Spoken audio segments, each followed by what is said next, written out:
Mon année 2023 pourrait se résumer à ça, mais ce ne serait pas lui rendre honneur.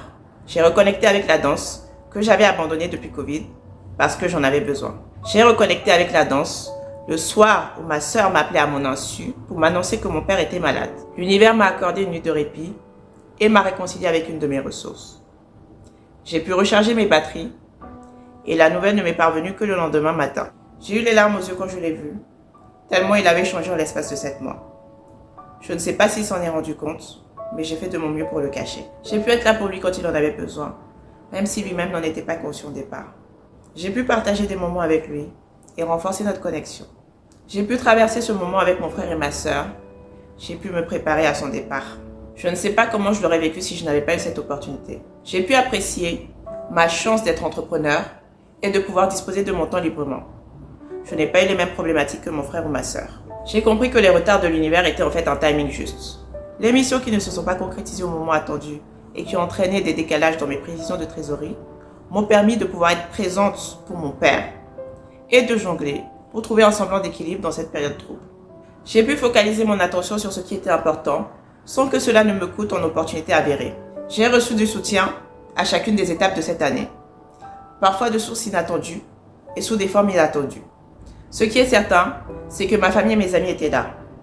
Ils ont fait du mieux qu'ils pouvaient et je me suis sentie entourée la plupart du temps. J'ai développé mon empathie parce que je me suis rendu compte que je n'avais pas pu mesurer l'ampleur du choc de ceux qui avaient traversé cette épreuve avant moi parce que je ne l'avais pas traversée moi-même. Ça m'a redonné une certaine humilité concernant ma capacité à comprendre l'autre et ça a remis en perspective certaines situations que j'ai pu vivre comme des déceptions.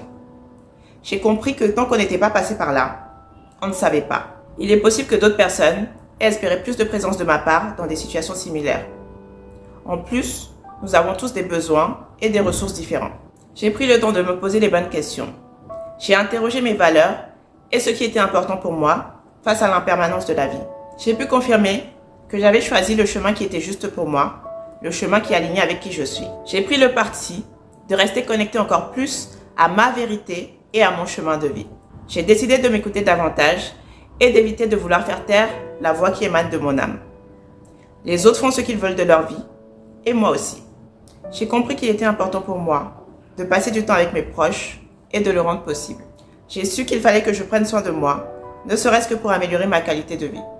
J'ai intégré que ma liberté et mon bien-être étaient non négociables. J'ai renforcé ma conviction que l'argent était important, mais que mon bonheur était encore plus important. Je veux les deux, mais s'il faut sacrifier l'un temporairement, mon choix est clair.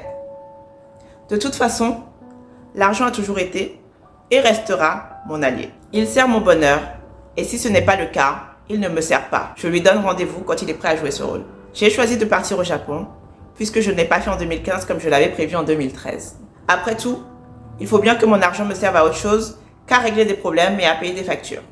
Je me suis offert du temps avec mes proches en ayant confiance en la capacité de l'univers à remplir mes poches. Finalement, je me suis rendu compte de l'héritage que mon père m'avait laissé.